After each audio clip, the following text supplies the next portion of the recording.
बिस्मिल्लाहिर्रहमानिर्रहीम। अस्सलामुअलैकुम स्टूडेंट्स, मैं उम्मीद करता हूँ आप सब खैरियत से होंगे। मैं आपका कंप्यूटर टीचर शहबाज अली और मैं आपको वेलकम करता हूँ आपके अपने चैनल डिजिटल एजुकेशन पर। और अगर आप मेरे चैनल पर नए हैं तो सबसे पहले जल्दी से चैनल को सब्सक्राइब करें और बेल आइकन को प्रेस करें। स्टूडेंट्स, हमारा टॉपिक चल रहा था प्रॉब्लम सॉल्विंग स्टेप, और जो हमारा आज का टॉपिक है वो है selecting the best solution. Sometimes क्या होता है, हमारे पास एक ही प्रॉब्लम को सोल्व करने के लिए बहुत सारे सोल्यूशंस होते हैं। नाउ इस कंडीशंस में, इस सिनेरियो में हम क्या करते हैं, अपनी प्रॉब्लम को सोल्व करने के लिए सबसे जो बेस्ट सोल्यूशन है उसको चूज़ करते हैं। अब फॉर एग्जांपल फर्ज करें कि आपके स्कूल में जितने भी स्टूडेंट्स हैं उन तमाम स्टूडेंट्स के नेम एक वेबसाइट पर पड़े हुए हैं। आपका टास्क ये है कि आपने उसमें से कोई पर्टिकुलर नेम फाइंड आउट करना है।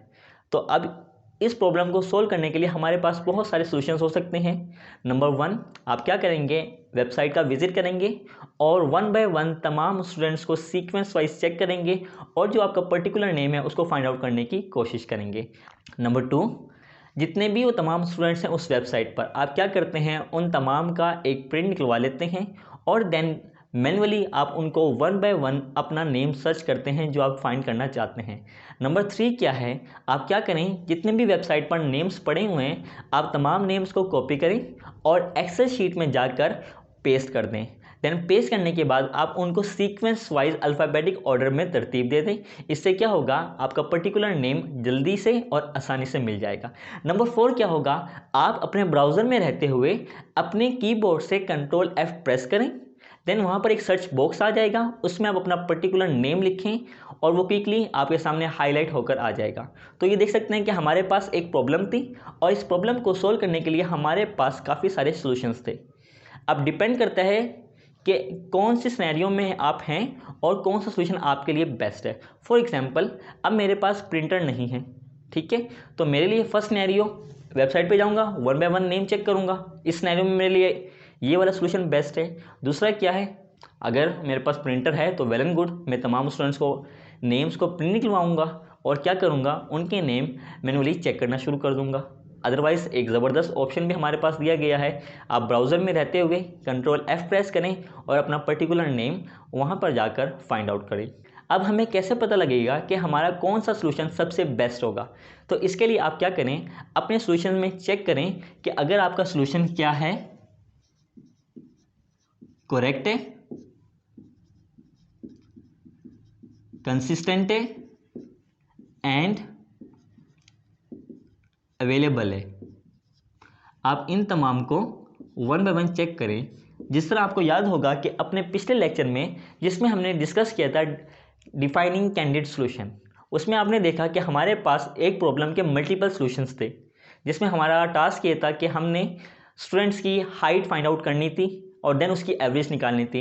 इसके हमारे पास 2 सॉल्यूशन थे, एक तो हमारे पास था मेजरिंग टेप की मदद से और दूसरा हमारे पास था एक ऑब्जेक्ट की मदद से। इस ऑब्जेक्ट को हम क्या करते थे, उसकी हाइट मेजर करते थे और देन उसको वॉल पर मेजर करना शुरू कर देते थे। अब यहाँ पे देखें, जो हमारा फर्स्ट सॉल्यूशन है टेप वाला, वो हमारा क्या है, करेक्ट होगा डेफिनेटली, कंसिस्टेंट होगा तो डेफिनेटली वो हमारे पास क्या है, अवेलेबल। तो इस तरह हमारे पास वो क्या हो गया, बेस्ट सॉल्यूशन हो गया। दूसरा कौन सा था, हम एक ऑब्जेक्ट लेते थे, जिस तरह हमने बुक ली और बुक को हमने क्या किया, उसकी हाइट दीवार पर हमने मार्क कर ली। ये हमारे पास करेक्ट तो हो सकता है मगर कंसिस्टेंट नहीं हो सकता। मिसाल के तौर पर कुछ पॉइंट्स आगे पीछे हो गए। फॉर एग्जांपल, किसी स्टूडेंट की हाइट थी 5.6, देन हो सकता है कुछ सेंटीमीटर आपसे क्या हो जाए, आगे पीछे हो जाए, तो इसलिए हमारा कंसिस्टेंट नहीं होगा। तो इस सिनेरियो में हमारे पास जो कौन सा सॉल्यूशन है वो जो सबसे बेस्ट होगा, तो आप चेक करें कि जो आपका सॉल्यूशन है वो क्या हो, सिंपल होना चाहिए, ठीक है। और दूसरा आपका सॉल्यूशन क्या है, लेस नंबर ऑफ स्टेप, उसमें जो नंबर ऑफ स्टेप में लेस नंबर ऑफ स्टेप्स, उसमें स्टेप्स कम से कम हो और वो कॉम्प्लेक्स ना हो, उसमें कॉम्प्लेक्सिटी ना हो। इस तरह के सॉल्यूशंस को हम क्या कहते हैं, ये हमारे पास बेस्ट सॉल्यूशन है। तो स्टूडेंट्स, जब कभी भी आप कोई भी प्रॉब्लम फेस करें तो आप जानते हैं उस प्रॉब्लम को सोल्व करने के आपके पास मल्टीपल सॉल्यूशंस होंगे। तो अपने सिनेरियो के हिसाब से, अपने सर्कमस्टांसिस के हिसाब से, कंडीशन के हिसाब से सबसे बेस्ट सॉल्यूशन चूज़ करें। तो स्टूडेंट्स, ये थे हमारे प्रॉब्लम सॉल्विंग स्टेप, जिसमें आज हमने अपने तमाम स्टेप्स ख़त्म कर दिए। तो आइए उसका ज़रा एक ओवरव्यू ले लेते हैं कि हमने कौन से स्टेप पढ़े और उनके कौन कौन से नाम थे। तो स्टूडेंट, प्रॉब्लम सॉल्विंग स्टेप में हमने नंबर 1 स्टेप पढ़ा था डिफाइनिंग अ प्रॉब्लम। सबसे पहले हम क्या करते हैं, अपनी प्रॉब्लम को डिफाइन करते हैं। ये हमारा नंबर 1 स्टेप था, डिफाइनिंग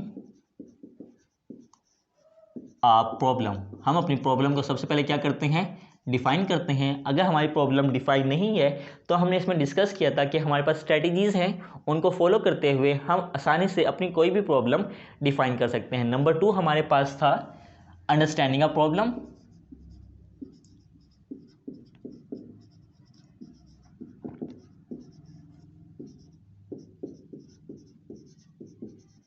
इसमें क्या करते हैं, हम अपनी प्रॉब्लम को पहले अंडरस्टैंड करते हैं और इसमें हमारे पास 5 W's दिए गए थे जो हमारी बड़ी हेल्प करते हैं किसी भी प्रॉब्लम को अंडरस्टैंड करने के लिए।